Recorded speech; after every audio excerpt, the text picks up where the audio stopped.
Hello friends, how are you?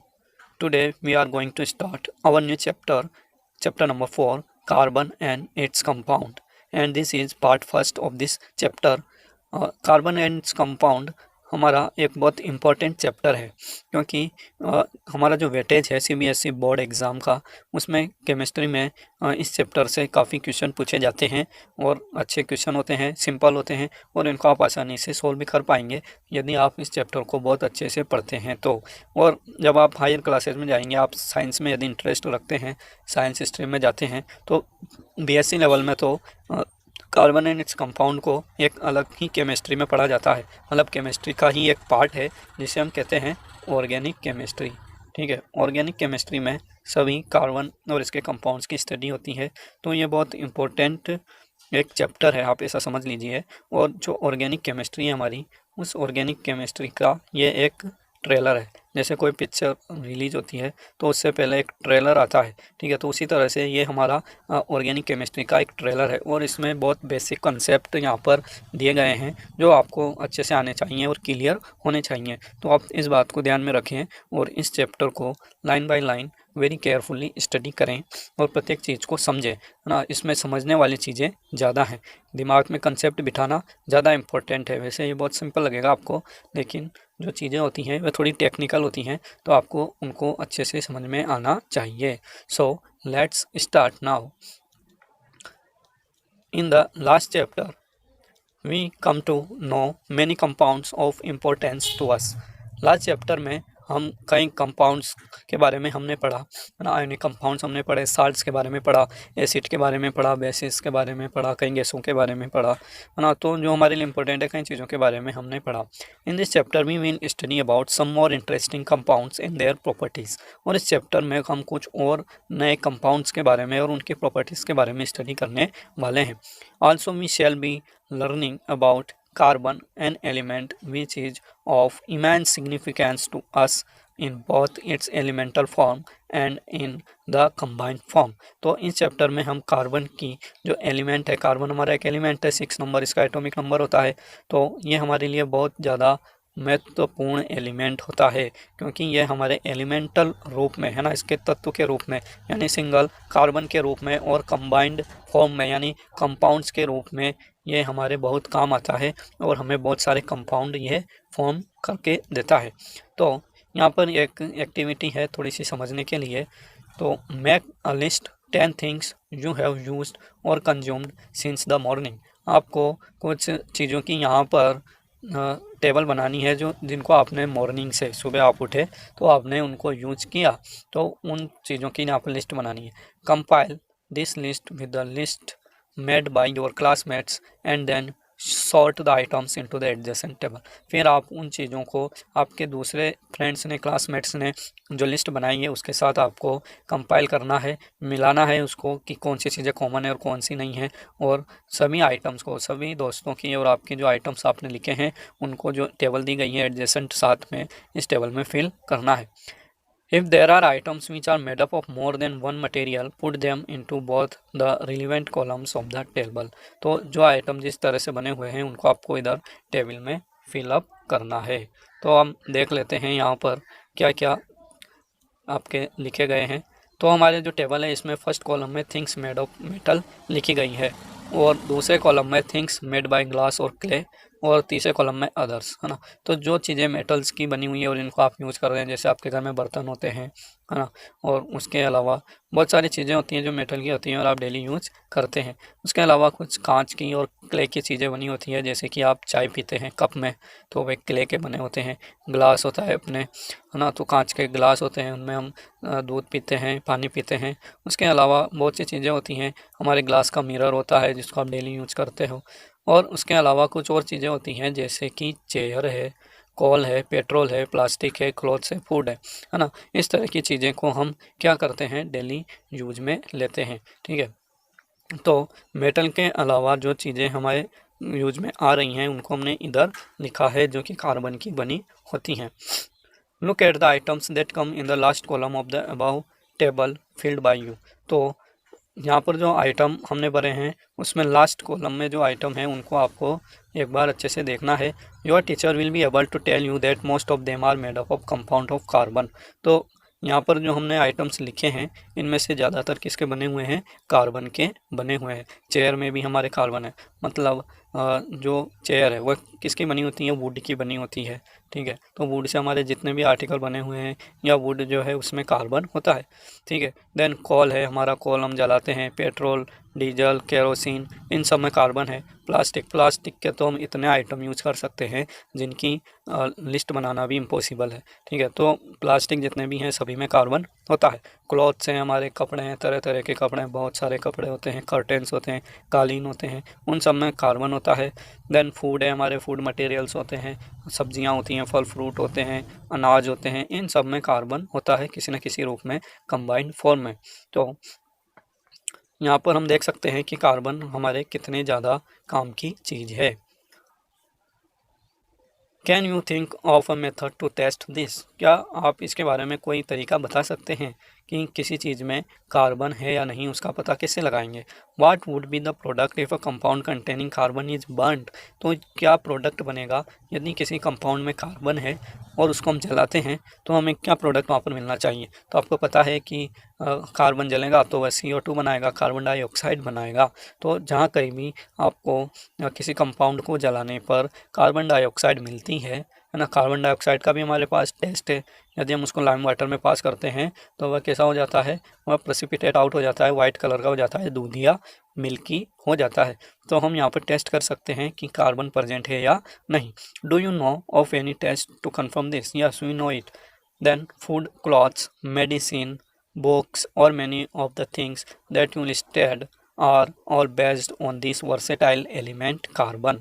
तो आपने जितने भी आइटम ऊपर भरे हैं कॉलम नंबर 3 में, ये सभी कार्बन की बनी होती हैं। और जो कार्बन की जो नेचर है उसको हम कहते हैं वर्सेटाइल नेचर ऑफ कार्बन, और इसको हम वर्सेटाइल एलिमेंट भी कहते हैं। वर्सेटाइल का मतलब होता है सर्वमुखी या प्रतिभाशाली, जिसमें सभी गुण हों या बहुत सारे गुण हों ना, ऐसा एलिमेंट जिसके बहुत सारे गुण होते हैं, जो बहुत ज़्यादा काम का होता है, उसे हम क्या कहते हैं, वर्सेटाइल कहते हैं। जिसको हम कहीं भी किसी भी तरीके से यूज में ले सकते हैं, उसे हम कहते हैं वर्सेटाइल। तो कार्बन हमारा इस तरह का एक वर्सेटाइल एलिमेंट है, और वर्सेटाइल नेचर के बारे में हम आगे के सेक्शन में स्टडी करने वाले हैं कि कार्बन का वर्सेटाइल नेचर क्या है और क्यों है। In addition all living structures are carbon based. और जो जितने भी लिविंग स्ट्रक्चर हैं, जितने भी मतलब जीवित जीव हैं, प्लांट से, एनिमल से, माइक्रोब्स हैं, सभी के अंदर जो स्ट्रक्चर बना है, मतलब उनकी बॉडी बनी है, वह किसकी बनी है, कार्बन की बनी है। मतलब शरीर जो होता है, बॉडी जो होती है वह प्रोटीन की बनती है। ठीक है, हमारी जो सेल्स होती हैं वह किसकी बनी होती है, प्रोटीन की बनी होती है। उसकी जो आउटर कवरिंग होती है, प्लाज्मा मेम्ब्रेन, सेल मेम्ब्रेन वगैरह, इनमें प्रोटीन होता है। तो वह प्रोटीन भी कार्बन का ही एक कंपाउंड होता है। ठीक है, तो हम कह सकते हैं कि सभी जीवित जीवों की बॉडी में कार्बन पाया जाता है। The amount of carbon present in the earth crust and in the atmosphere is quite meagre. तो कार्बन जो प्रेजेंट है हमारे अर्थ क्रस्ट में, हमारी भूमि में, पृथ्वी में और वायुमंडल में, वह बहुत कम है, बहुत कम मात्रा में प्रेजेंट है। The earth crust has only 0.02% carbon in the form of minerals. हमारी अर्थ क्रस्ट में केवल जो और दूसरे मिनरल्स हैं उनकी तुलना में सिर्फ 0.02% कार्बन पाया जाता है मिनरल्स के रूप में, लाइक कार्बोनेट्स, हाइड्रोजन कार्बोनेट्स, कोल और पेट्रोलियम के रूप में। और दूसरे तत्व सभी इससे ज़्यादा मात्रा में पाए जाते हैं। And the atmosphere has 0.03% of carbon dioxide. और हमारे वायुमंडल में हमें पता है कि जो कार्बन डाइऑक्साइड की मात्रा है वह भी बहुत कम है, it is only 0.03%। In spite of this small amount of carbon available in nature, the importance of carbon is to be immense, है ना। तो हमारे नेचर में तो कार्बन की मात्रा बहुत कम है, पृथ्वी में कम है, वायुमंडल में कम है, लेकिन फिर भी कार्बन को बहुत ज़्यादा इम्पोर्टेंस यहाँ पर दिया गया है, या बहुत ज़्यादा इम्पोर्टेंस वाला तत्व है। क्यों है? क्योंकि जो पृथ्वी पर जितने भी कंपाउंड्स पाए जाते हैं एलिमेंटल रूप में, इसकी जो मात्रा है वह बहुत कम है, लेकिन इसकी कंपाउंड बनाने की क्षमता बहुत अधिक है। यह बहुत विशाल मात्रा में कंपाउंड बनाता है। और आप यहाँ पर नोट कर सकते हैं कि carbon is the element which form largest number of compound on earth, है ना। ऐसा एलिमेंट का नाम बताओ जो पृथ्वी पर सबसे ज़्यादा मात्रा में कंपाउंड्स बनाता है ना, जो हर जगह पाया जाता है, ऐसा कौन है? हमारे कार्बन है। ठीक है, ये हर कहीं पाया जाता है। तो in this chapter we will know about the properties of carbon which make carbon so important to us. तो इस चैप्टर में हम कार्बन की इन्हीं प्रॉपर्टीज़ के बारे में पढ़ेंगे कि कार्बन इतना इम्पोर्टेंट क्यों है हमारे लिए, और इसकी क्या गुण है जिसके कारण ये इतने सारे कंपाउंड बना पाता है। तो हमारा जो फर्स्ट टॉपिक है यहाँ पर, bonding in carbon, the covalent bond. Carbon एक अलग ही तरह का बॉन्ड बनाता है। इससे पहले हमने आयोनिक बॉन्ड के बारे में पढ़ा है ना। तो उसके बिल्कुल अलग कार्बन हमारे कोवेलेंट बॉन्ड बनाता है। तो ये कोवेलेंट बॉन्ड क्या होते हैं और कोवेलेंट कंपाउंड्स क्या होते हैं, इसके बारे में हम यहाँ पर अच्छे से डिस्कस करने वाले हैं। तो आप इसको बहुत ध्यान से समझें, क्योंकि एग्जाम्स में कई बार पूछा गया है आयोनिक कंपाउंड और कोवेलेंट कंपाउंड में क्या अंतर है, कोवेलेंट बॉन्ड कैसे बनता है, आयोनिक बॉन्ड कैसे बनता है। तो दोनों में आपको डिफरेंस वगैरह सब अच्छे से आना चाहिए। In the previous chapter we have study the properties of ionic compounds. इससे पहले हमने आयोनिक कंपाउंड्स के बारे में पढ़ा है। मेटल और नॉन मेटल जब मिलते हैं तो वे आयोनिक कंपाउंड बनाते हैं, क्योंकि मेटल हमारे इलेक्ट्रोपॉजिटिव होते हैं। ठीक है, मेटल्स क्या होते हैं? हमारे इलेक्ट्रोपॉजिटिव, जैसे एल्यूमिनियम है +3 बनाता है, मैग्नीशियम है ना, ये 2+ बनाता है। तो आप इसको ऐसे लिखा कीजिए 2+ के रूप में। यहाँ पर +3 में लिखना थोड़ा सही नहीं होता है। ठीक है, आजकल जो नए नोटेशन है उसके अकॉर्डिंग आपको ऐसे लिखना चाहिए, मैग्नीशियम 2+, आयरन 2+, आयरन 3+ ना, मैग्नीज सभी हमारे क्या होते हैं? पॉजिटिव आयन बनाते हैं। और जो मेटल होते हैं वे हमारे नेगेटिव आयन बनाते हैं, जैसे Cl- ना, तो ये Cl-, ये 1- बनाता है। इसी तरह से हमारे ऑक्सीजन होता है, और 2- बनाता है, सल्फर S2- बनाता है। हालांकि कार्बन भी हमारा क्या है? एक नॉन मेटल है, लेकिन फिर भी यह आयन नहीं बनाता है। ठीक है, तो ऐसा क्यों होता है इसको हम आगे डिस्कस करने वाले हैं अभी। तो हमने और ये भी देखा था, we saw that ionic compounds have high melting and boiling points. तो जो हमारे मेटल्स और नॉन मेटल होते हैं वे आयनिक कंपाउंड बनाते हैं, जैसे कि NaCl, ठीक है, पोटेशियम क्लोराइड, और हमारे जो दूसरे कंपाउंड है H2SO4 है ना, HCl है, हाइड्रोक्लोरिक एसिड है, और भी हमने सोडियम बाइकार्बोनेट, कैल्शियम कार्बोनेट, कई तरह के हमने कंपाउंड पढ़े हैं हमने प्रीवियस चैप्टर में। वे सभी हमारे ज़्यादातर कैसे हैं? आयोनिक कंपाउंड ही हैं, क्योंकि जब हम उनको डिजोल्व करते हैं तो वे टूट जाते हैं आयंस में। ठीक है, आयोनिक कंपाउंड वही होते हैं जिनको यदि तोड़ा जाए, डिसोसिएट किया जाए, तो वे आयंस बनाते हैं। तो उनकी एक प्रॉपर्टी होती है, they have high melting and boiling points and conduct electricity in solution और इन द मोल्टन स्टेट। तो आयोनिक कंपाउंड्स की प्रॉपर्टी क्या होती है कि उनकी जो मेल्टिंग पॉइंट और बॉइलिंग पॉइंट होते हैं वे बहुत हाई होते हैं ना। हमने प्रीवियस चैप्टर में देखा था, उनके 1000 के अबाव हाई मेल्टिंग पॉइंट और बॉइलिंग पॉइंट होते हैं। और सॉल्यूशन के फॉर्म में यदि हम उनके सॉल्यूशन बनाते हैं, वाटर में डिजोल्व करते हैं और उनको डिसोसिएट करते हैं, तो वे क्या करते हैं? इलेक्ट्रिसिटी कंडक्ट करते हैं, क्योंकि हमारे जो आयंस होते हैं, कैटायंस और एनायंस है ना, कैटायंस यानी जिनके ऊपर पॉजिटिव चार्ज होता है, और एनायंस जिनके ऊपर नेगेटिव चार्ज होता है, उनको हम क्या कहते हैं? आयंस कहते हैं। तो जब ये कैटायंस मूव करते हैं, कैटायंस किसकी तरफ मूव करेंगे? नेगेटिव इलेक्ट्रोड की तरफ, है ना, जिसको हम कैथोड कहते हैं, क्योंकि C4 कैटायन, C4 कैथोड, और एनायन जो होते हैं हमारे एनोड की तरफ मूव करते हैं, यानी पॉजिटिव इलेक्ट्रोड की तरफ मूव करते हैं, जिसे हम एनोड कहते हैं। ठीक है, तो ऐसे एनायन और ऐसे एनोड, आप इसको याद रखिए कि जो एनायन होते हैं वो किसकी तरफ जाते हैं? एनोड की तरफ, और कैटायन किसकी तरफ जाते हैं? कैथोड की तरफ। ठीक है, तो cation C4 cation and C4 cathode, A4 anion, A4 anode, है ना, इसी के नाम पर इनको नाम दिया गया है। ठीक है, तो आपको पता होना ही चाहिए तो कि जो कैटायन होंगे जिनका ऊपर पॉजिटिव चार्ज होगा वे तो नेगेटिव इलेक्ट्रोड की तरफ जाएंगे, और जिनके ऊपर नेगेटिव चार्ज होगा वे पॉजिटिव इलेक्ट्रोड की तरफ जाएंगे, है ना। तो इसको आप कंफ्यूज ना हों एनोड और कैथोड में। तो इस तरह से हमारे जो आयनिक कंपाउंड्स होते हैं वे क्या करते हैं? इलेक्ट्रिसिटी कंडक्ट करते हैं। We also saw how the nature of bonding in ionic compound explain these properties। तो इसके बाद हमने देखा था कि आयोनिक कंपाउंड जो बनते हैं हमारे, वे कैसे बनते हैं? By the transfer of electrons. जैसे हमने सोडियम क्लोराइड बनाना है तो हम क्या करेंगे? सोडियम लिखेंगे, है ना, फिर इधर क्लोरीन लिखेंगे, फिर उनके वैलेंस इलेक्ट्रॉन लिखेंगे। सोडियम के ऊपर +1 होता है ना, और क्लोरीन के ऊपर -1 होता है, 6 7। क्लोरीन के पास हमारे 7 इलेक्ट्रॉन होते हैं, और सोडियम के पास हमारे 1 इलेक्ट्रॉन होता है। ठीक है, तो ये क्या करता है? 1 इलेक्ट्रॉन को क्लोरीन को ट्रांसफ़र कर देता है। तो आप देख पा रहे होंगे कि यहाँ पर क्या होता है, ट्रांसफ़र होता है, इलेक्ट्रॉन्स का कंप्लीट ट्रांसफ़र होता है। ठीक है, तो यहाँ पर ये दो दो इलेक्ट्रॉन नहीं है, आप इसको थोड़ा अच्छे से देख लें। ठीक है, ये क्या है, हमारे एक ही इलेक्ट्रॉन है। थोड़ा डॉट छोटा लग रहा है इसलिए ऐसा ही लग रहा है आपको, इसको थोड़ा मोटा कर देता हूँ ना। बच्चे कंफ्यूज हो जाते हैं कि सर ने तो दो दो इलेक्ट्रॉन बना दिए। आप अच्छे से काउंट कर पाएंगे इनको कि हमारे जो इलेक्ट्रॉन्स हैं वे कितने हैं, 1 2 3 4 5 6 7। क्लोरीन के पास 7 है, ये एक इलेक्ट्रॉन और लेना चाहता है तो ये सोडियम से एक इलेक्ट्रॉन को ले लेता है, क्योंकि सोडियम के पास एक इलेक्ट्रॉन ज़्यादा है। तो यहाँ पर क्या होता है कि कंप्लीट ट्रांसफ़र होता है इलेक्ट्रॉन्स का। ठीक है, और जब ये आयंस बनते हैं तो इनके बीच में एक फोर्स लगता है जिसे हम कहते हैं इलेक्ट्रोस्टैटिक फोर्स ऑफ अट्रैक्शन। ठीक है, इलेक्ट्रोस्टैटिक फोर्स ऑफ अट्रैक्शन इनके बीच में लगता है, जिसी के कारण आयोनिक बॉन्ड उनके बीच में बनता है। तो यह तो हमने पहले भी पढ़ रखा है, और आपने यदि अच्छे से नहीं समझा है तो आप मेटल्स एंड नॉन मेटल्स वाले चैप्टर में जाकर उसको अच्छे से पढ़ सकते हैं। Then let us now study the properties of some carbon compounds. अब हम कार्बन कंपाउंड्स की कुछ प्रॉपर्टीज़ के बारे में यहाँ पर स्टडी करने वाले हैं। Most carbon compounds are poor conductors of electricity as we have seen in chapter 2।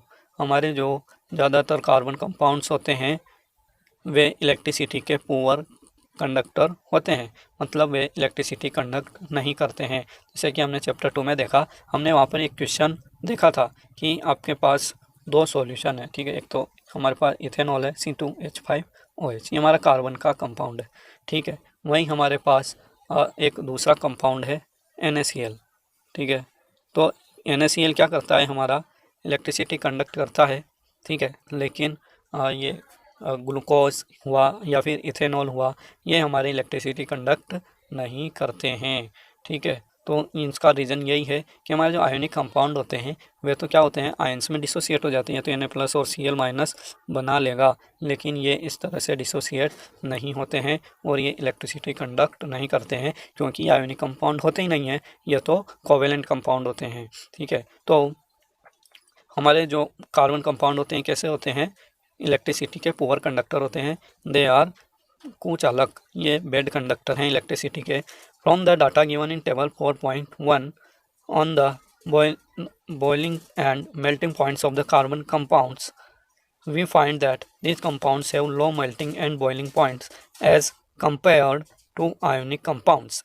तो चैप्टर 3 में हमने आयोनिक कंपाउंड्स के मेल्टिंग और बॉइलिंग पॉइंट्स देखे थे। उसी तरह यहाँ पर हमारे जो कार्बन कंपाउंड्स होते हैं उनके मेल्टिंग और बॉइलिंग पॉइंट यहाँ पर लिखे गए हैं। तो जैसे एसिटिक एसिड है हमारा CH3COOH, इसका मेल्टिंग पॉइंट 290 है और बॉइलिंग पॉइंट 391 है। तो इनके बॉइलिंग पॉइंट और मेल्टिंग पॉइंट क्या होते हैं, बहुत कम होते हैं। ये आयोनिक कंपाउंड की तुलना में जल्दी गर्म होते हैं, यानी जल्दी पिघल जाते हैं और जल्दी उबलने लगते हैं। ठीक है, तो आपको इसकी एक और प्रॉपर्टी यहाँ पर पता चल चुकी है कि हमारे जो कोवेलेंट कंपाउंड होते हैं या कार्बन कंपाउंड होते हैं उनके मेल्टिंग पॉइंट आयोनिक कंपाउंड की तुलना में कम होते हैं।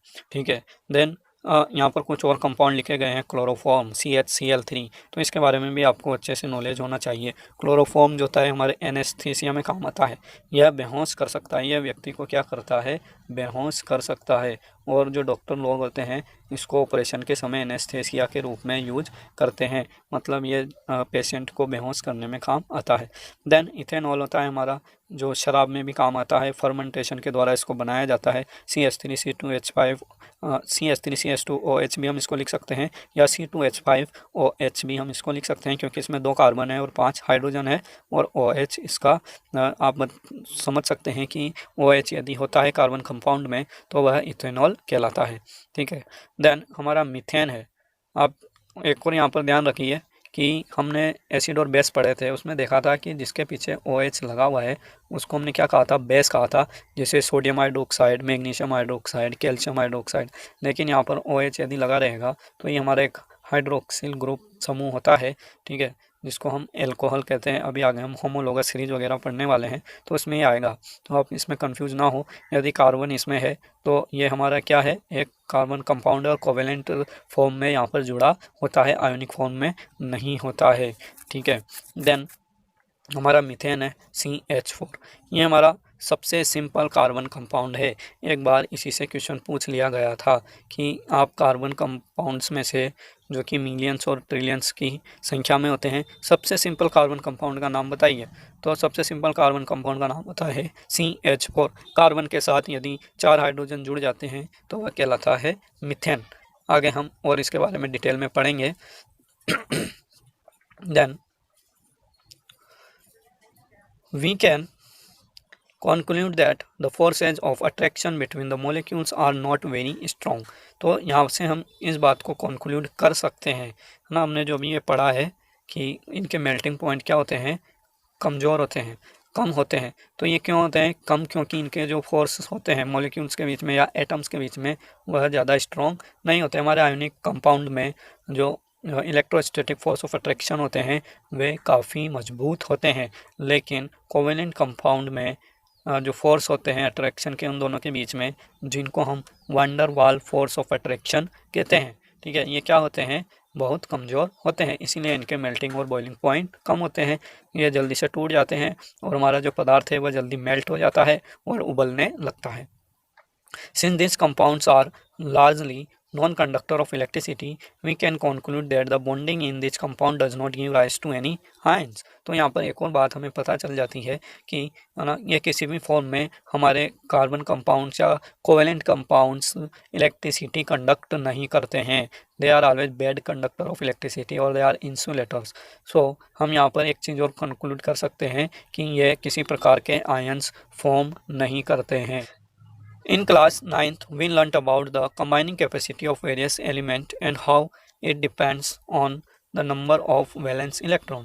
क्लास 9th में हमने वैलेंसी के बारे में पढ़ा है और ये भी अच्छे से समझाया है कि जो वैलेंस इलेक्ट्रॉन होते हैं उसे हम क्या कहते हैं, कंबाइनिंग कैपेसिटी कहते हैं वैलेंसी को, और उसी के अनुसार कोई भी एलिमेंट दूसरे एलिमेंट के साथ संयोजन करता है, कंपाउंड बनाता है, ठीक है।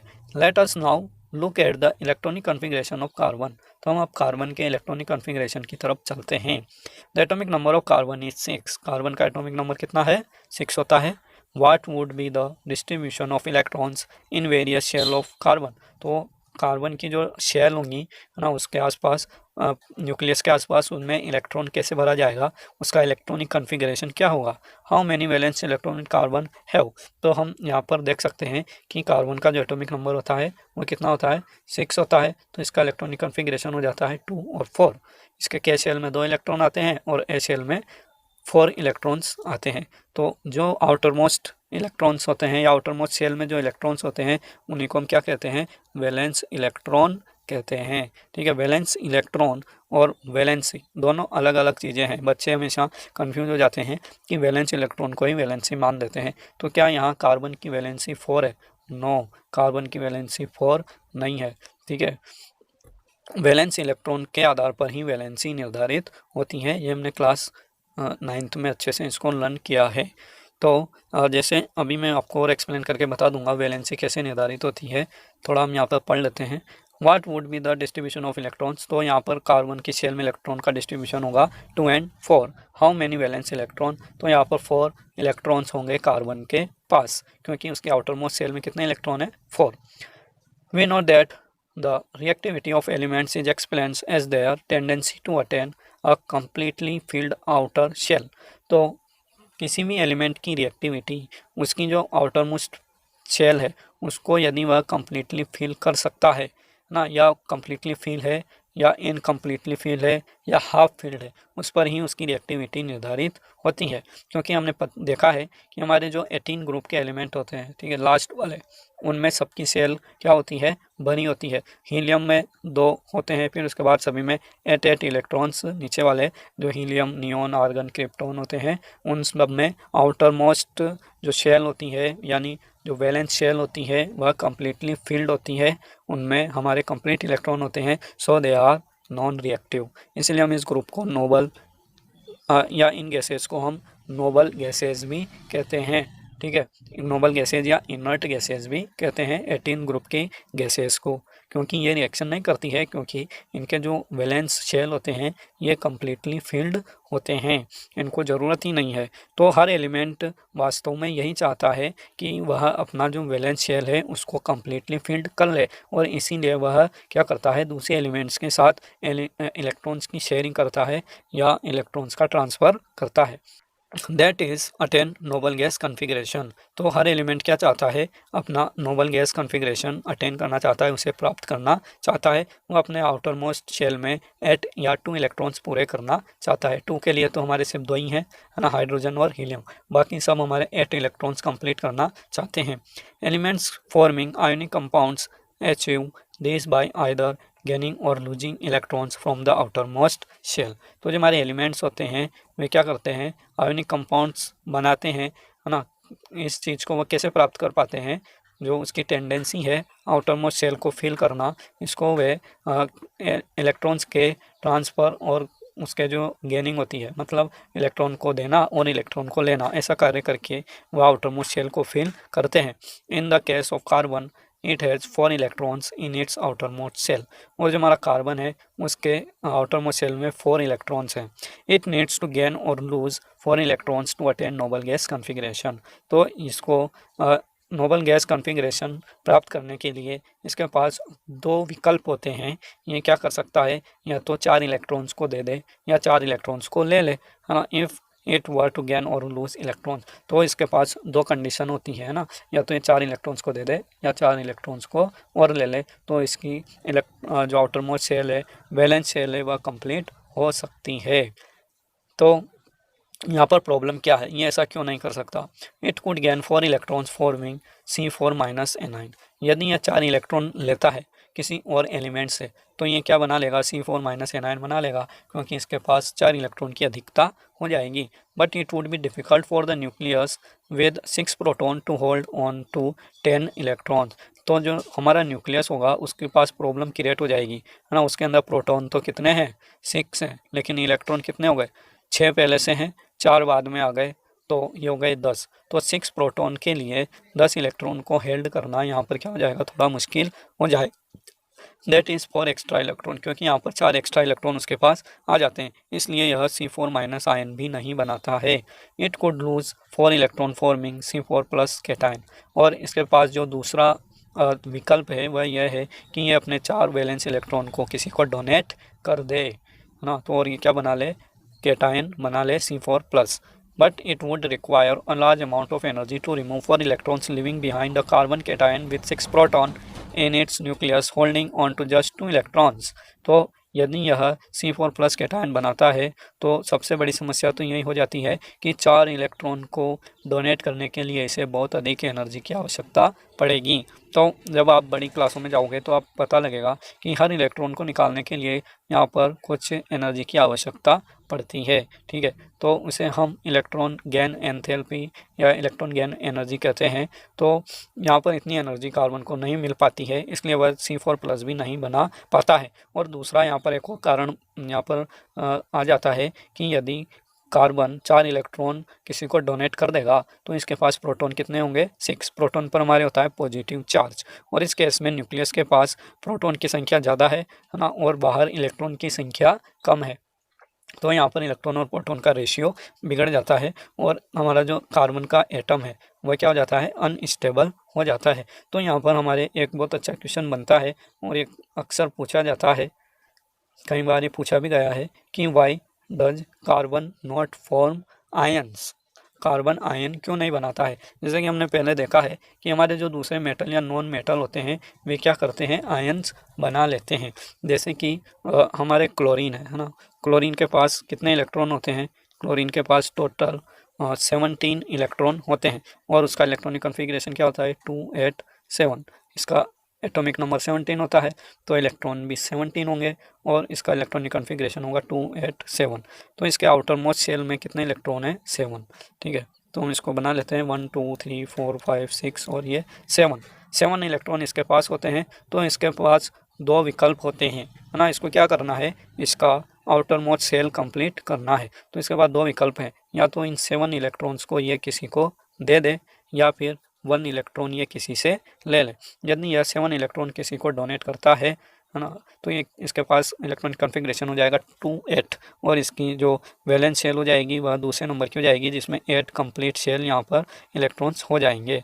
ठीक है, लेकिन 7 इलेक्ट्रॉन्स को डोनेट करना इसके लिए पॉसिबल नहीं होता है ना, क्योंकि इसको बहुत ज़्यादा एनर्जी की आवश्यकता पड़ेगी। इसलिए सिंपल क्या है, इलेक्ट्रॉन्स एक इलेक्ट्रॉन को ले लेना। इसलिए क्या करता है, एक इलेक्ट्रॉन को ये ले लेता है। ठीक है, और जब ये ले लेता है तो इसके ऊपर बढ़ जाता है माइनस चार्ज। ठीक है, प्रोटॉन की संख्या तो 17 ही है, ठीक है, लेकिन इलेक्ट्रॉन कितने हो गए यहाँ पर 18, तो इसके ऊपर आ जाता है -1 चार्ज, जिसे हम क्या कहते हैं, इसकी वैलेंसी भी कहते हैं। तो इस तरह से वैलेंसियाँ यहाँ पर निर्धारित होती हैं। हमारे जो 17 ग्रुप के एलिमेंट है सबकी वैलेंसी -1 होती है, क्योंकि सभी के आउटरमोस्ट शेल में 7 इलेक्ट्रॉन्स पाए जाते हैं। उसके यदि हम बात करें हमारे 16 ग्रुप के एलिमेंट की, तो जितने भी 16 ग्रुप्स के एलिमेंट है हमारे ना, ऑक्सीजन है, देन सल्फ़र है, सेलेनियम है, टेलुरियम है और पोलोनियम है। इन सब के वैलेंस इलेक्ट्रॉन कितने होते हैं, तो वे सब के 6 होते हैं। और हमारे जो 16 ग्रुप के एलिमेंट है उसमें हम ले लेते हैं ऑक्सीजन को। ऑक्सीजन का एटॉमिक नंबर होता है हमारे 8 और इसका इलेक्ट्रॉनिक कॉन्फ़िगरेशन होता है 2 and 6। तो इसके पास हमारे कितने इलेक्ट्रॉन है, 6 इलेक्ट्रॉन है, 3 and 3 6 इलेक्ट्रॉन्स। तो इसको क्या चाहिए, इसको ये चाहिए कि ये जो वैलेंस शेल है, इसकी वैलेंस शेल में 6 इलेक्ट्रॉन है और ये इसकी वैलेंस शेल को कंप्लीट करना चाहता है। तो ये क्या करेगा, या तो 6 इलेक्ट्रॉन्स को किसी को डोनेट करेगा या फिर 2 इलेक्ट्रॉन किसी से ये ले लेगा। तो क्या आपको अच्छा लगता है, आपके हिसाब से क्या होना चाहिए कि ये 6 इलेक्ट्रॉन डोनेट करे या फिर ये 6 इलेक्ट्रॉन गेन करे? तो यहाँ पर 2 इलेक्ट्रॉन्स को गेन करना 6 इलेक्ट्रॉन को डोनेट करने की तुलना में क्या होगा, ईजी होगा। तो इसीलिए ऑक्सीजन क्या करता है, 2 इलेक्ट्रॉन्स को गेन कर लेता है और इसके ऊपर चार्ज आ जाता है 2-। ठीक है, O2-। और यहाँ पर इसको 2 इलेक्ट्रॉन देने वाला कोई भी हो सकता है, जैसे सोडियम है ना, तो सोडियम 1 इलेक्ट्रॉन देता है, लेकिन यहाँ पर 2 चाहिए तो 2 सोडियम देंगे, तो 2 सोडियम मिलकर बना लेंगे Na2O। मैग्नीशियम है हमारा, मैग्नीशियम 2+ बनाता है ना, क्योंकि वह 2 इलेक्ट्रॉन को डोनेट करता है। तो MgO क्या करता है, 2 इलेक्ट्रॉन इसको डोनेट कर देता है और कंप्लीट ट्रांसफ़र हो जाता है इलेक्ट्रॉन्स का। तो इस तरह से हम इलेक्ट्रॉन डॉट स्ट्रक्चर बनाकर आयोनिक कंपाउंड की फॉर्मेशन को एक्सप्लेन करते हैं। उसी तरह से हम यहाँ पर कोवेलेंट कंपाउंड को बनाएंगे। ये सब हमारे वैलेंसी के आधार पर हो पाता है। तो आगे आप देख सकते हैं कि जो हमारा कार्बन है वह आयन क्यों नहीं बनाता है, ये हमने अच्छे से समझ लिया। और आप ये अगर क्वेश्चन पूछा जाता है तो ये आंसर यहाँ से आप लिख सकते हैं। Carbon overcome this problem by sharing its valence electrons with other atoms of carbon or with atoms of other elements। तो ये जो समस्या है कि कार्बन आयन नहीं बना सकता है, इस समस्या को कंप्लीट करने के लिए वह क्या करता है कि दूसरे कार्बन एटम के साथ या फिर दूसरे एलिमेंट के साथ, है ना, ज़रूरी नहीं है कार्बन ही हो, वह दूसरे एटम भी हो सकते हैं, दूसरे एलिमेंट्स के मॉलिक्यूल्स भी हो सकते हैं। तो उनके साथ क्या करता है, वह इलेक्ट्रॉन्स की शेयरिंग करता है। ठीक है, यहाँ पर इलेक्ट्रॉन्स का ट्रांसफ़र नहीं होता है बल्कि इलेक्ट्रॉन्स की शेयरिंग होती है। और वह भी कौन से electron, only valence electron. Valence electron की शेयरिंग होती है कार्बन में। ठीक है, शेयरिंग का मतलब होता है साझेदारी। जैसे कि कोई 2 व्यक्ति साझेदारी करते हैं, बिजनेस शुरू करते हैं, पार्टनरशिप इसको हम कह सकते हैं। पार्टनरशिप में क्या होता है कि जो भी प्रॉफिट होता है या लॉस होता है उसके ऊपर क्या होता है, दोनों का समान अधिकार होता है। ठीक है, कोई एक व्यक्ति उस पर अपना पूर्ण अधिकार नहीं जमा सकता। तो यही काम यहाँ पर कार्बन करता है, दूसरे एलिमेंट्स के साथ इलेक्ट्रॉन की शेयरिंग करता है, वह उनको कंप्लीट उसको डोनेट या एक्सेप्ट नहीं करता है। ठीक है, not just carbon but many other elements form molecules by sharing electrons in this manner. तो सिर्फ कार्बन ही नहीं, कई दूसरे एलिमेंट्स भी हैं, नॉन मेटल्स हैं, जो क्या करते हैं कि इस तरह से शेयरिंग करके अपने कंपाउंड बनाते हैं। The shared electrons belong to the outer most shell of both the atoms and lead to both atoms attaining the noble gas configuration. तो इस तरह से 2 इलेक्ट्रॉन या 2 एटम्स जो कि आयंस नहीं बना सकते, वे क्या करते हैं, इलेक्ट्रॉन्स की शेयरिंग करते हैं और कंपाउंड बना लेते हैं और अपना नोबल गैस कॉन्फ़िगरेशन भी अटेन कर लेते हैं। Before going on to compounds of carbon, let us look at some simple molecules form by sharing of valence electron. तो यहाँ पर कुछ एग्जांपल दिए गए हैं हाइड्रोजन के, है ना, क्लोरीन के, ऑक्सीजन के, किस तरह से ये अपने शेयरिंग करते हैं और कोवेलेंट कंपाउंड बनाते हैं। तो अभी वीडियो बहुत लंबा हो रहा है, तो हम इसको अपने नेक्स्ट पार्ट नंबर 2 में कंटिन्यू करेंगे। तो आपको ये वीडियो कैसा लगा आप मुझे कमेंट करके बताएं, और यदि आपने चैनल सब्सक्राइब नहीं किया है तो आप इसको ज़रूर सब्सक्राइब कर लें। Okay, thank you. जय हिंद, जय भारत।